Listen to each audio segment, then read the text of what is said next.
Everyone have their glass out.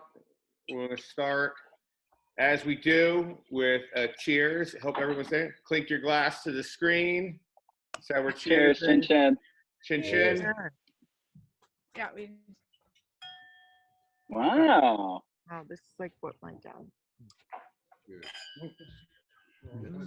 Really good. This requires a double sipper. I like it. It's meant for this time of day. Yeah, and is that an Oakland A's spit bottle? Spit jar? Yes. Great branding on that. Okay, so let's start. Let's start with Tom. Tom, what are you tasting on this wine? You can share. They ask everyone to share. Kind of fruit. I'm not exactly sure. Like black cherry. Like black cherry. Little cherry. Fantastic. Joshua? Yeah, I'm gonna be boring and say the same thing, cherry. That's okay. Anybody else? Stephanie, we'll have coming to you. What are you getting on this wine? It tastes super peppery to me, like black pepper. And mine's like pretty earthy. Mm-hmm.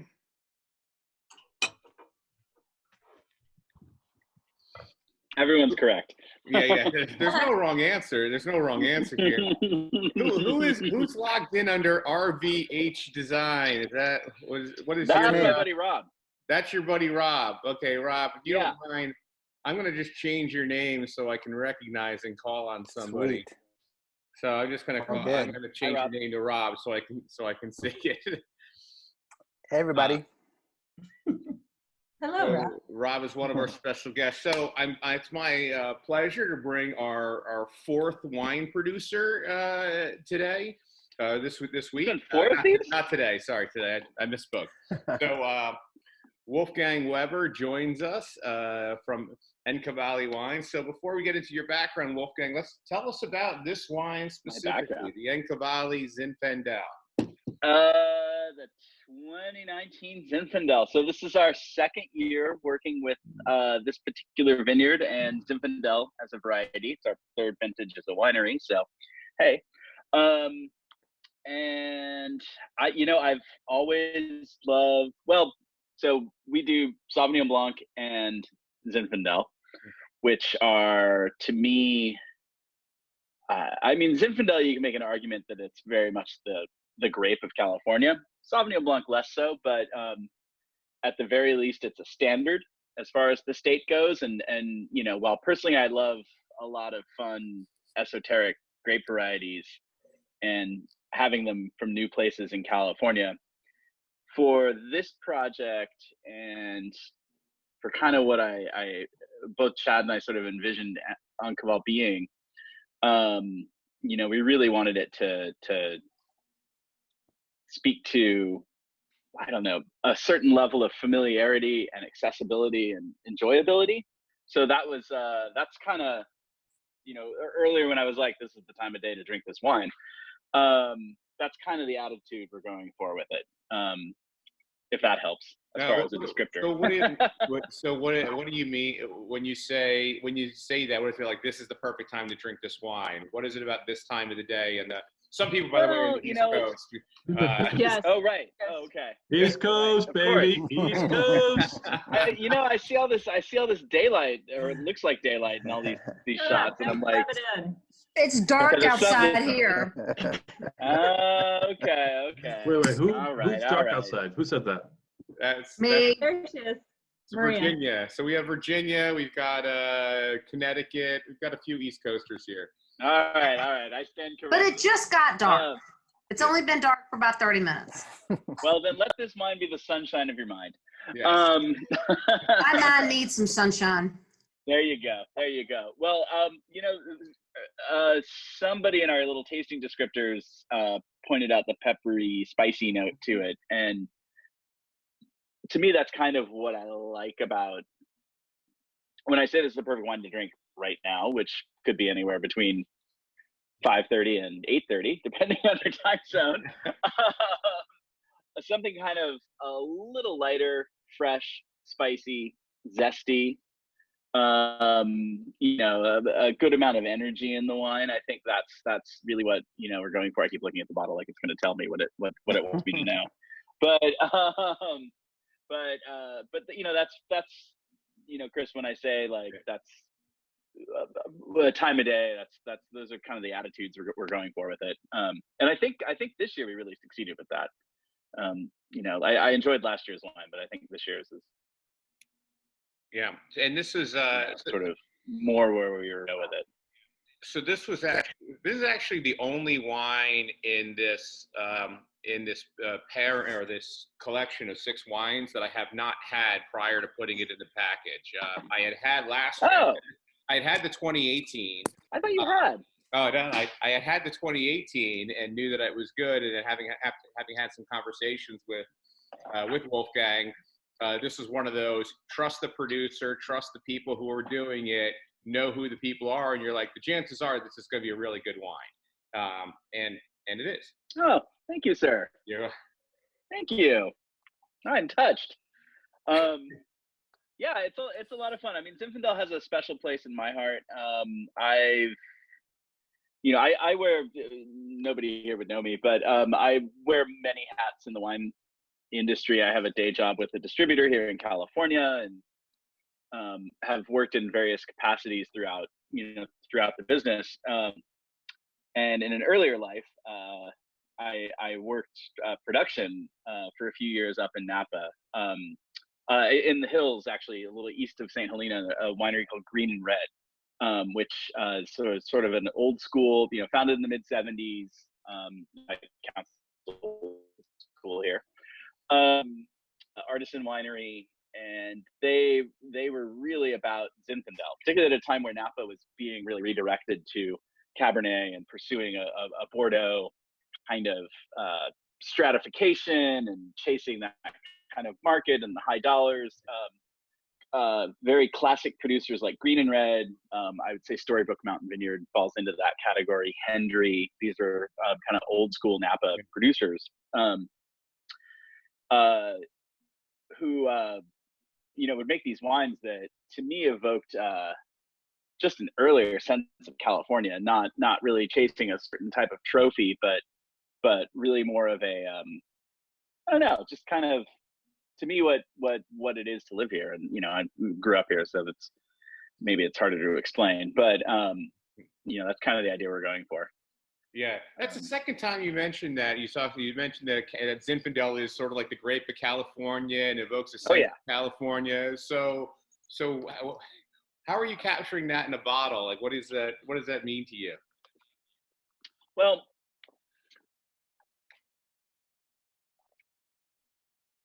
Zinfandel has a lot of different things to say around the state, and so I'll just talk about this one. I do think it's worth tasting Zin from all over California. I think it's a wonderful way to look at the state.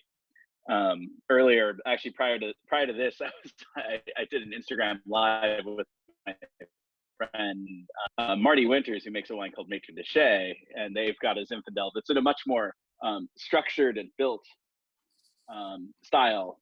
If anyone knows, once upon a time, Zinfandel was old style of Zinfandel was referred to as California Claret. Claret being a name for types of Bordeaux, and it gives you an idea that once upon a time the wine had a lot of structure to it. Not necessarily serious when I say that, but really built, as opposed to maybe other conceptions of Zinfandel from later on, where you think it might be sort of jammy and porty and big alcohol and a little sweet and whatnot. And so to me, its origins and its most interesting stories that it has to share with everyone is kind of what we're trying to catch here.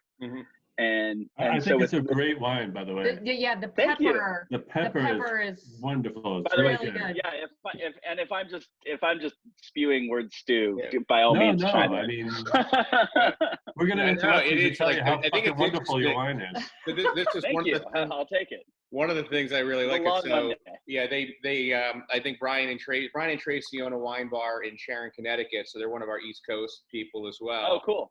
And they joined after the initial round of tasting. So I think they missed the peppery note, the peppery comment by Stephanie. Sorry, we were late. Gotcha. So there is. So That's because we're East Coast and we're assholes. No, not at all. Oh wow, look, I just scrolled the page and there's like a whole other room of people on there. Wow.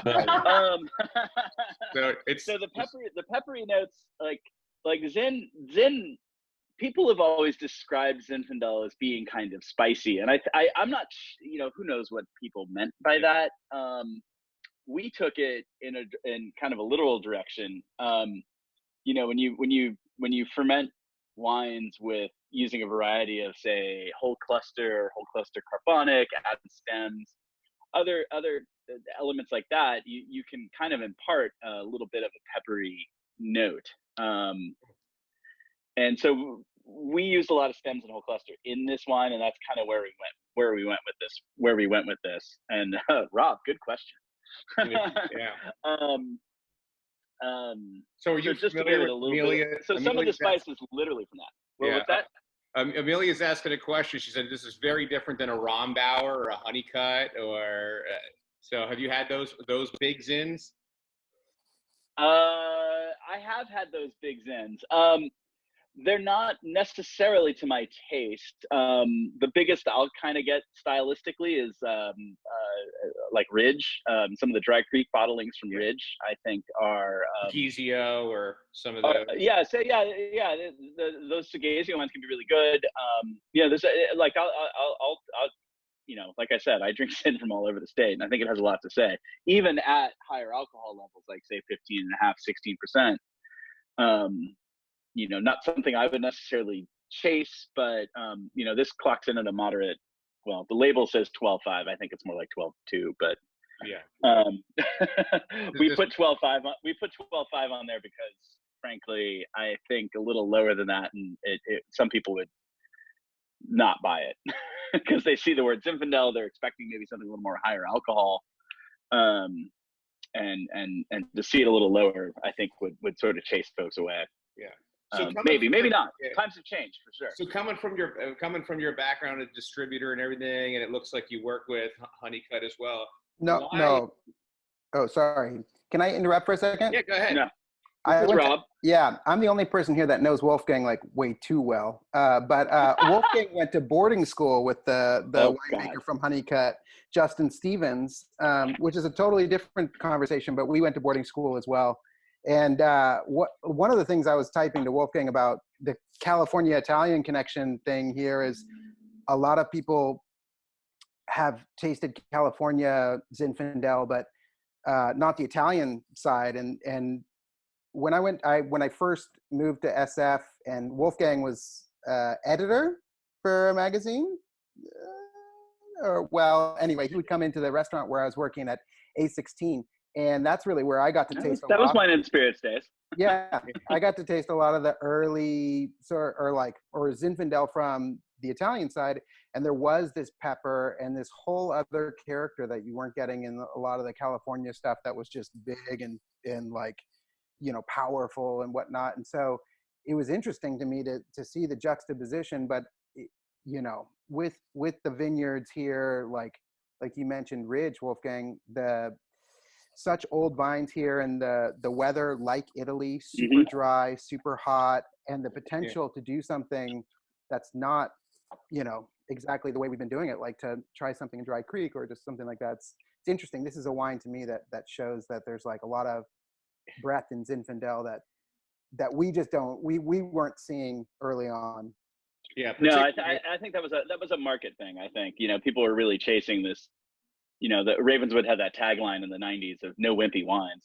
Yeah. And I think that, a lot of people just sort of chase that style, in a way pigeonholed the variety into that world. And, like a lot of things, if you dial it back a little bit from the bombast, you can pick up the subtlety and see that there's a whole spectrum of possibility with Zinfandel. And I think that's where this falls on one part of that. And, Yeah. So while we're on the topic of Rob here, so Rob, Yes. tell us who you are and why are you on this call? I'm just this old friend from boarding school. Rob's very helpful with the label. Yeah. So I do the graphic design for restaurants and wine labels and that sort of thing. And Wolfgang and I went to school together. We went to a boarding school where we actually rode horses, and we said we weren't going to do a horse on the label, but I kind of made sure that did happen actually. I appreciated the horse. Boarding school or dude ranch? I mean, a little bit of Same both. thing.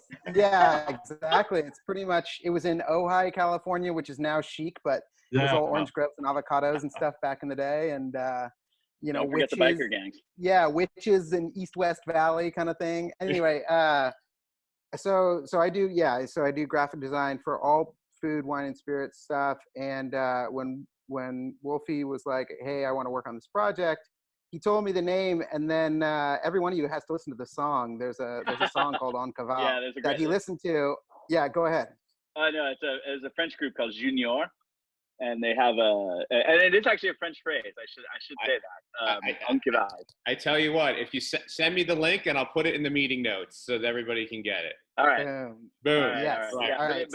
But it is a French. It is technically speaking. I never correct anyone's pronunciation on it. I think people can say what they want, but it is on Cavale.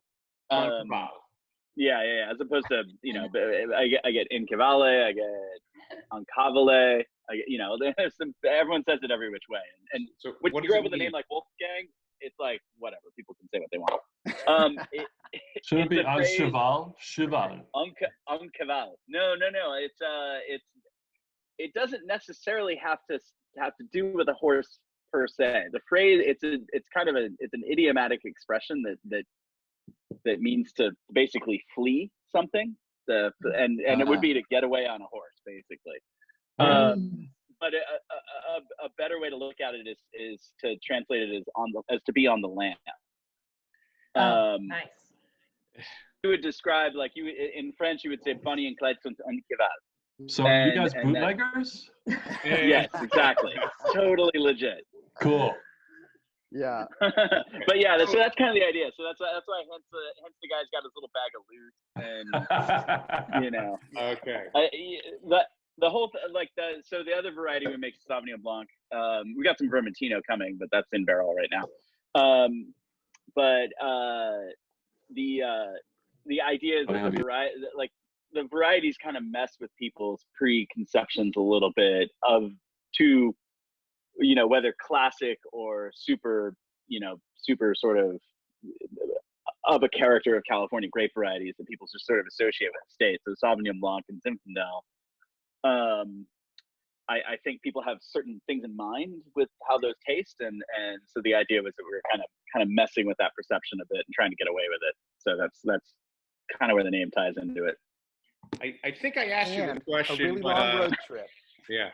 I think I asked you this question on email last week, and you may have answered, but it didn't make it into my notes. What would you pair this with, food-wise? Oh my gosh! Well, we did burgers the other night on the internet. That was exciting. My Chris Brockway and I did a Instagram live where we talked about Zinfandel and made smash burgers. I saw that in the story. Yeah. So Chris Brockway. Yeah.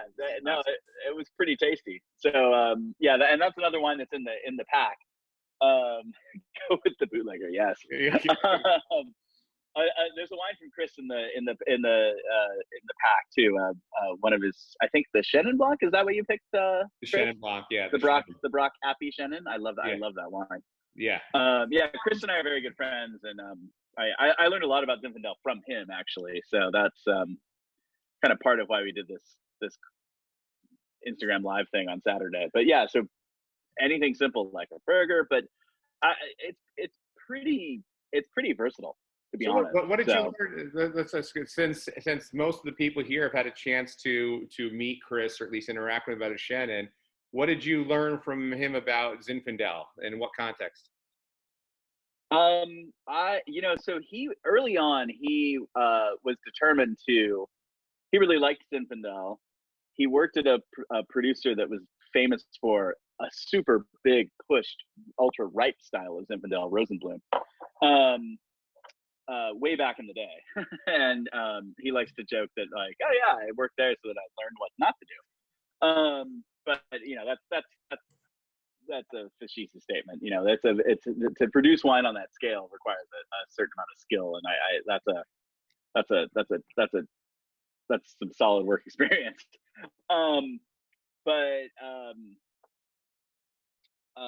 Chris, though, early on was really committed to picking earlier in the season than a lot of people typically harvest Zinfandel grapes, and looking less for, you know, really pushed ripe flavors and maybe a little bit more restrained and elegance, and therefore a more food friendly wine. So, you know, that was something I took from him, and that was also very much a part of like my green and red sort of life, and that you know, green and red, God, I think since 1980, if you go to Chez Panisse in Berkeley and see on their menu, I'm sorry, What does that mean? Oh well, it's a winery I used to work at that specializes in Zinfandel. It's an old school Napa producer, and they you know, since 1980 or the late 70s, they've basically produced the house Zinfandel for Chez Panisse in Berkeley. So there's a Chez Panisse Zinfandel that's made by Green and Red, and this is my roundabout way of getting back to the food question. You know, it's the kind of quintessential California red for all of this, you know, sort of fresh farm to table cuisine, like where you're letting the ingredients jump forward and you know, you're not relying so much on technique with the food, but just something that's really delicious and a nice pristine example of that. I think these types of wines really go with that. You know, you're not overwhelming each other, that sort of thing. So that's, you know, that's kind of a long-winded answer to your question, Chris, but matches it. There's an echo. So does anybody have any questions for Wolfgang? You can put them in the chat and call Anya. Oh yeah, I'm looking to see. Can I read the chat? Oh look, there's a chat. Oh my god. There's the chat. Yeah. So this is bootlegger. Okay. Yeah, the bootlegger angle will go over well in the South. Yeah, right. So so once you explain the name of the label, the actual label makes complete sense now. It does not the inspiration. Tracy has a question. So we've asked this of a couple of winemakers, but how has COVID impacted you, if anything at all, from production to distributing? Do you feel like because so we live in New York and Connecticut. We have an apartment in New York. We rent. Don't worry, we're not that rich, but and then we have a house in Connecticut. But it's a weekend thing. So both New York and Connecticut have this big reliance on distributors. You know, and now those distributors have to spend a lot of money for licensing, and you know, it's a racket. How have you felt about getting natural wine out to the East Coast? And has COVID-19, do you feel that COVID will change that? Change it. So two totally different questions, but related. Yeah. Well, let's see here. I'm just saying, have you had difficulty in the East Coast and the Northeast distributing your wine? Yeah. So yeah. Well, that's a no and yes. Yeah. I have an amazing distributor for these wines in New York, Zev Rubin Selections. Zev's a good friend.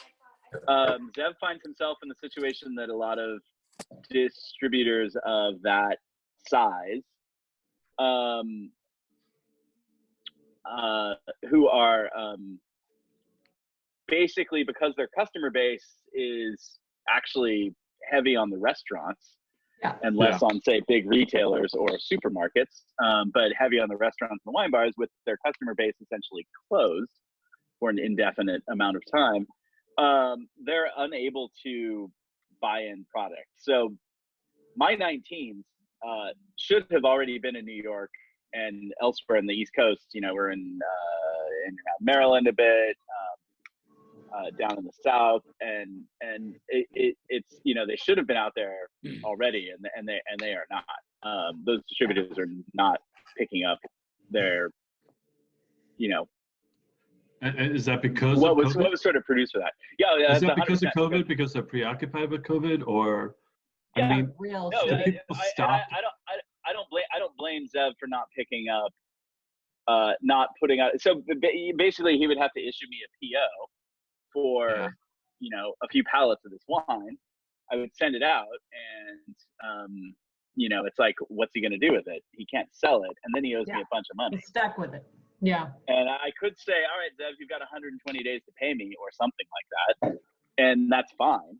And we'll probably get to that point regardless. But as it is, what we've done is just have a conversation where, I'm reasonably confident I'll still have wine for him. And I'm sorry I'm taking this to the business side of things. No, that's fine.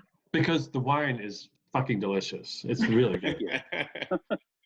It really is. I love the peppery. I mean, we could totally sell this very well. I'm just wondering whether or not we can. What? Yeah.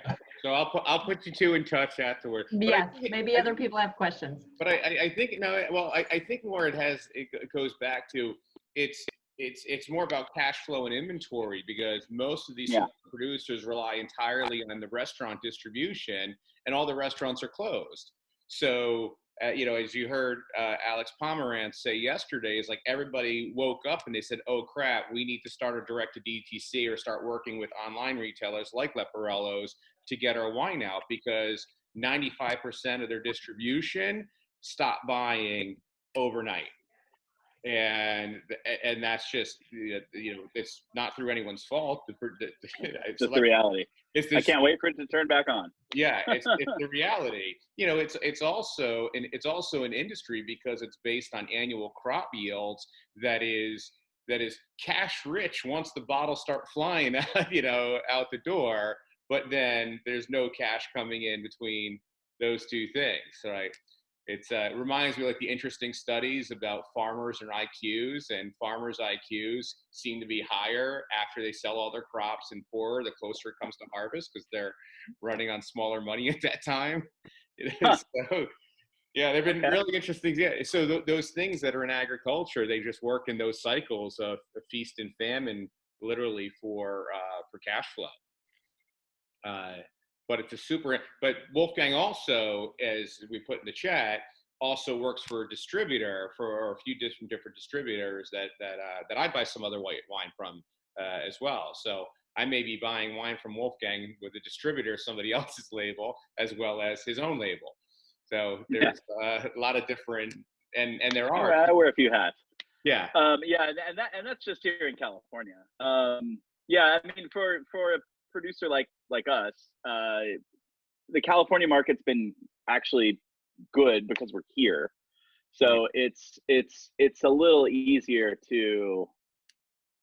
It seems like it's been easier for local retail, small shops, online presence, whatever, here in California to continue more or less as business as usual, even though anywhere from 60 to 80% of our customer base, depending on where you're talking about in the state, is closed. So that's been good. But yeah, like it sounds like Alex went into this yesterday, but it was a quick pivot to DTC, which I haven't even officially set up for. That was coming later this year with these wines, and not right now. So that's going to happen soon. What is DTC? I'm so sorry. Oh, sorry. Yeah, thank you. No.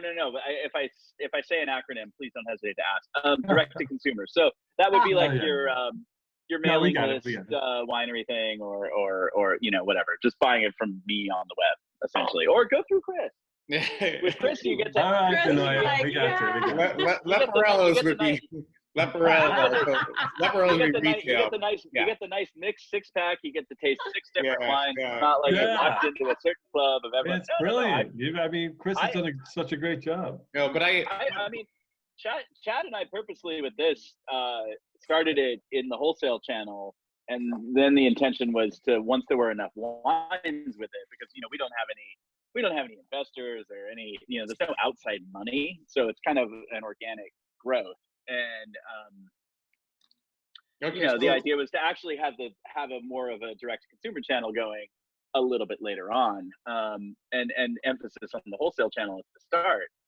And and then truthfully, like I was saying, like the wines are meant to be enjoyed and drunk. I would encourage people to drink 2 bottles of it. Yeah. So you threw out a name there, Wolfgang. I want you to come back to. You said Chad and I. So for people who don't know, who is Chad? I think I mentioned that. I thought I mentioned that earlier, but maybe I didn't. Maybe I'm mixing up my internet calls. Yeah. So on Cavale, I have a business partner in the project, Chad Hines, who makes a wine called Method Sauvage as well, very different varieties. And then we do this one together. So yeah. And Chris helpfully spelled that out. Yeah. No, I just to show you how small of a universe this is, I helped Chad bottle the Method Sauvage, some of his Cab Franc when he was bottling in Napa 5 years. Oh, right on. Ago, it's not Bin to Bottle. It's yeah. What was that guy called? Yeah, I would say Canyon or somewhere up there. Yep. Yeah. So that was like 5 years ago, I think, maybe even longer. It's been a while. It's been a while. It sounds about right. I think that's when they were up there. So Amelia, what's your question here, dude? Yeah, so I just want to know, I mean, you made me think of this question with Glen Ellen Star. I get their email every day. They have pickup curbside in Glen Ellen. We live in Sonoma. And we love that restaurant and their food. And then I noticed they now sell wine at 50% off because, they've got the inventory. And I was just thinking, like, how would I ever know, looking at their menu, that your wine is like this all natural, incredible deliciousness? Like when I drink this wine, I don't think of California. Then I think of Italian.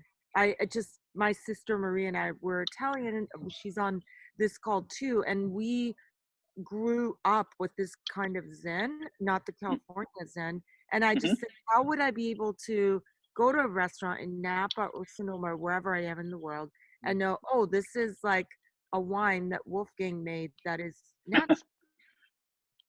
Mm-hmm. I would think, I always encourage people to have a conversation with the restaurant they're at. Just because that's kind of what they're there for. If they're into it and take the time to curate a nice wine program, there's somebody there to talk to. And I just casually have a conversation with them. Really, it's a good way to learn, and you'll remember, it'll help your own confidence, I think. But just articulating kind of what it is you like and enjoy, and I think is the good way to kind of get to that point. Sometimes though, restaurants they'll indicate on a wine list if something, how things might be made or presented. They'll often have like, our biodynamic and organic and natural wines are this section, and I don't know if that's helpful or not as far as consumer understanding a wine list. But that's something that when these little bubbles pop up, I get distracted. Sorry. So there's no universal indicator, right? There's no there is no universal indicator. And so you really kind of have to read. Yeah, you can. Well, I would say talk to people more so than read. Like, if you find a good shop or a good source for the wines, I'm sure Chris doesn't mind if you drop him an email and ask him some questions about some wine. Yeah. And that's the kind of thing that I think it. These kinds of wines are born of that kind of dialogue between like myself and other friends, and I think that's the best way for people to come to appreciate them and to find them, is to sort of, you know, the idea is to sort of continue that dialogue. And oh God, this is not the venue for me to get into like my perception but in the natural wine community, but at go its for it. best, it really is about talking and conversing and sharing some ideas about wine. And I do think that's the way to do it. You know, find a shop that you like, that maybe, you know, if they carry 1 or 2 wines, buy those wines and drink them, and then go back and say like, hey, I really enjoyed that. What else do you have that's like that? Or if you don't have something like that, can you find some more? Because I'd really like to be into that. If they know they've got that support, then they're going to take some more chances, perhaps with some of maybe the smaller distributors and smaller producers, knowing that they've got some people who are interested, you know? So. Yeah, I think it really comes back. That helps. Yeah, I think, Amelia, what you're starting to see is more restaurants that care about the source of their ingredients are also starting to carry natural wine or organic wine or something that's on that spectrum there. So obviously, like Chez Panisse really started the farm to table movement back in the 1970s, early 1970s, you know, and that they are starting, and they were the first ones really to feature the source of the farms for their ingredients. And it's only natural that they have a fairly robust natural wine program as well, or at least quite a few of them. And this is how I got into natural wine as well. You know, living in Potrero Hill, having a friend who had one of the first bottle shops in a Ford dedicated to natural wine in the Bay Area, knowing that I buy organic food, shop at farmers markets, I know my butchers, I know everything. He sat me down. He said, look, you spend so much time thinking about the source of your ingredients. Why don't you spend as much time thinking about the source of your grapes that you put in your mouth? And I was like, I didn't have a good answer. So like, you're right. I'm going to have to figure this. I'm going to have to think more of this, because I moved to California and I was on this Seguizio Zinfandel was one of the ones you had to try, and you had to go out for the Joseph Phelps and get that big Cabernet, and you're in California, so you should be drinking big cabs in that. And they just, some of those wines, not singling those two out specifically, but there's a lot of these wines in California that just don't fit what I'm looking for in terms of, you know, in terms of farm to table, not spraying with, you know, not spraying Monsanto all over their grapes and not doing any of that stuff, not having respect for the environment. So really came back for me is the first and foremost is about how are the grapes grown? How are they grown? Who takes care of them? And all of those things about what's really the source of it. So there's a lot more of a controversy in the natural wine world about how wine is produced, what level of sulfites are there, SO2 or not. But so many more people start with, okay, how is the produce grown, right? Is it hand-picked? Is it native? Like it's more important the further upstream you get than the further downstream. If you buy crappy grapes that are not organically farmed and you decide not to put sulfites in it, that's not going to be a great wine either.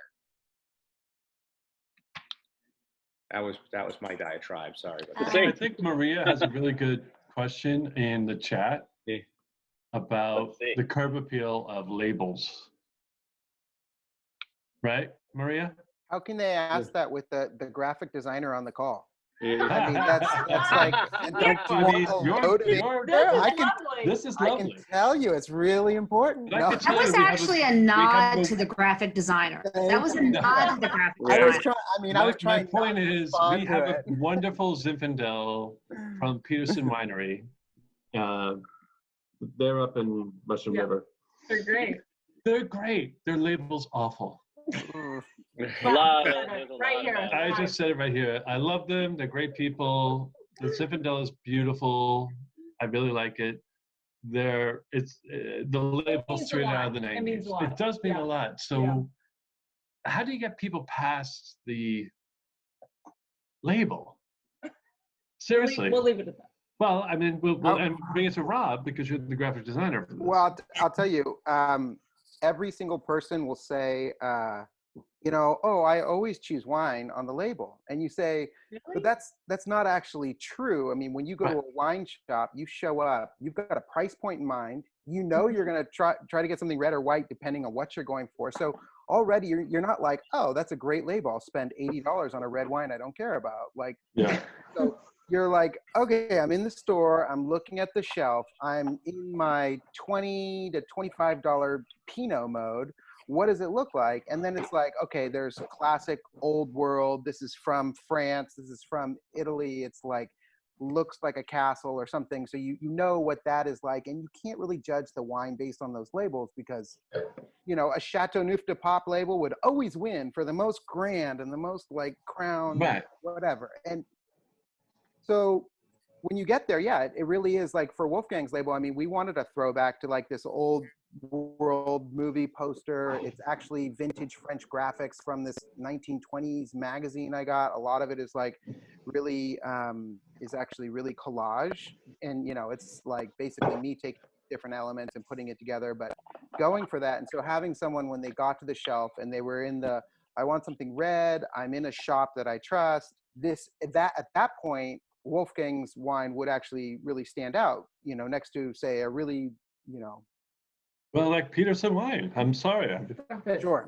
Yeah, exactly. We love them, but terrible label. I mean, the only caveat I would have is that for every, in the conversation that the wine and the curb appeal are so important and everyone sort of knows that, but we could all go through the ugliest wine label list of amazing wines. And at that point, there's just, like I love Beaujolais region, but everything is just one. Usually fuck. Morgon. Yeah, it's just I get excited because it's from Morgon, but not around the La Pierre label. Or like I like a lot of old world stuff, and I mean, there's kind of the joke that anyone in the natural wine, it looks like their child made the label or something. Like, so it's an important divide. So here's this will be an interesting. I'd like to see people's answers. So type in the chat right now. You can't name a wine that was in the 6-pack. What is your favorite wine label that you ever recall right now? What, label or the wine? Label. Just the label, not your favorite wine. Like, what's one of your favorite labels that good exercise, or a group of people. So. Elisa likes Donkey and Goat. I love those guys. Help them bottle too. So that's a small world. I'm not going to write mine. It's not a very specific one. I may have another one. What's our favorite? Oh, has to be so. Machete, Tenet Royale. I love the etch bottle, but you pay for that for quality. Which etch bottle, Amelia? Is there any specific one? Yeah. I mean, I would probably say Honeycut, don't you think? The Honeycut etched bottles, they're really pretty good.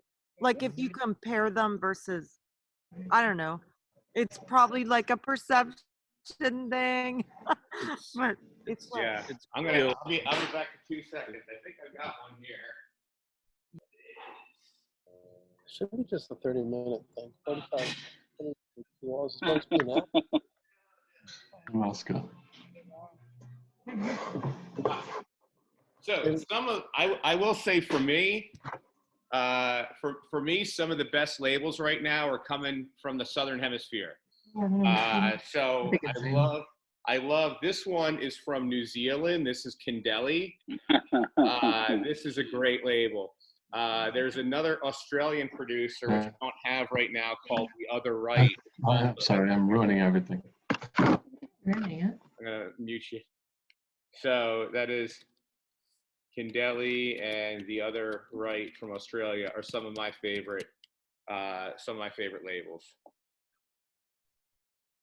I used to work at this design studio that also owned like a wine business, and they would make these like really beautiful screen printed labels. I don't know why I still have it. I really love their designs. I didn't get to work on those, but yeah. Was that from Hatch? Yeah. Yeah, I love those like those labels. Those were beautiful. Yeah, they're so cool. Oh, that's great. So. And also, I wanted to say, like, I'm also a designer, and this label was my favorite of the 6-pack. I just was instantly drawn to it. So really good. That's awesome. No, that's fantastic. It's actually, I'm happy to hear that people like the labels too, because I mentioned this in one of the first call. Maybe this is one even, but I'm a big fan of art and artists, and I think a lot of times, like, there is great art like this that is just very enjoyable. That people like, but we don't know anything about the artist. Like, so it's sort of like, I think that one of the things that my goal is to bring not just the bottle and the wine closer to the people that consume it, but also the artists, and find out, what else they do, what else inspires them, and sort of bring art as well into this community, too. I do have, if anybody knows anything about labels, I have a long-term dream that some way there would be an easier way than is available today for people to save the labels as an art of collage. I've seen a lot of different ways people try and do it with the stickers. They soak them in water, pull them off. None of that shit works well. It just doesn't. So, yeah, Rob pointed it out. So the original label. Oh. This is the daytime. This is the Sauvignon Blanc. Oh. So, it's the daytime getaway. Here's the sun, we're kind of in the desert. And then we flip the color scheme for the Zin to be night. Kind of the midnight ride. You got the shimmering moon, and Rob, we need to talk about Vermentino. I know. What are we gonna do? I'm still cringing about the California's labels. When will they open again? I hope soon. Anyway, I did not pick up on it was day versus night on that. I thought it was darker because it was a red wine versus a white wine. So white wine. Yeah, well, we've been jokingly calling it the midnight ride. Yeah, and if Wolfgang shows it again, show the white wine label. The other point was, like, I can't really tell if it's a moon or a sun at any point. It's kind of both. It's a little bit moon and sun, so that was why making it a moon. It made it an easy transition to the nighttime version. Yeah, exactly. It's like, it's not really a ball of gas in the sky. It's more like a rock. That's awesome. Exactly. Great stuff. So awesome. So this is really good answers here. I like I'm gonna have to look up some of these. I do not know winemakers Handspring Merlot. I'll have to check that out. And let me the other one. I'll give you a quick, just so you guys, it's pretty innovative. Wow. Oh yeah. Oh wow. That's really cool. And they basically no. That's that Meeker. That's not Mary Meeker wine, is it? No idea. Mary but Meeker, famous. Yeah. I mean, we were like, for people. Yeah. Over the last 5-6 weeks, we basically rated our entire wine cabinet, and so I found this in there. And it's just like, pretty simple label, but then you have this beautiful handprint. It's like a nice personal, I don't know, touch to the bottle. Nice, fantastic. Here's somewhere.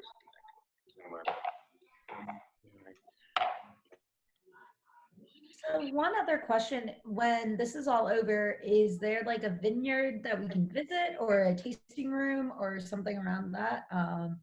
Yeah. We don't have the capacity to do that. Chris, if you could make that happen, that'd be great. Yeah, Chris, I don't know.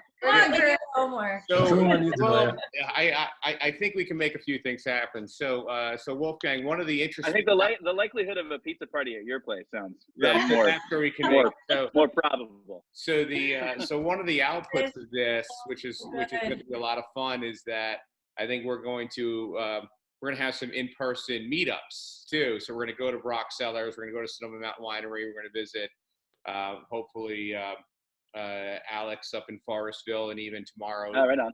So and then come to the wine bar at the Edward. Come to the wine bar in Connecticut. Sure. So why not? I actually haven't been to the wine bar yet. Population 2.